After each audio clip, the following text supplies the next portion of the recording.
ఎవరిదైనా సరే మాతృభాష గురించి ఒక చిన్న ముచ్చట చెప్పుకుందామండి సరదాగా. ఒకసారి ఒక మీటింగ్ జరుగుతోంది సభా వేదిక. అక్కడ ఏంటంటే పోటీ ఎవరు ఎన్ని భాషలు మాట్లాడగలరు అనే దాని మీద జరుగుతోందనమాట.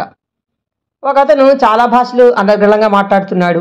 అంతేకాకుండా నా మాతృభాష చెప్తే 1,00,000 ఇస్తా, చెప్పకుంటే 1000 ఇమ్మని సవాల్ విసిరాడు.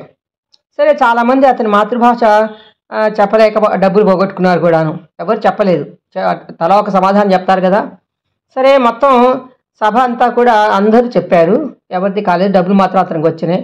మంచి రసవత్తరంగా సాగుతోంది ఆ సభ. ఇంతలో ఒక తుంటరాయన అనమాట సరైన ఒక అంటే దేలిన సూది తీసుకొచ్చి అతని కాళ్ళ మీద గుచ్చాడట. కసక్కుమంది అంతే. వెంటనే అతను అమ్మో అన్నాడు. అంతే మరి. సరైన దెబ్బ తగిలితే కానీ మాతృభాష బయటికి రాదు కదా. మరి నచ్చిందా జోకు?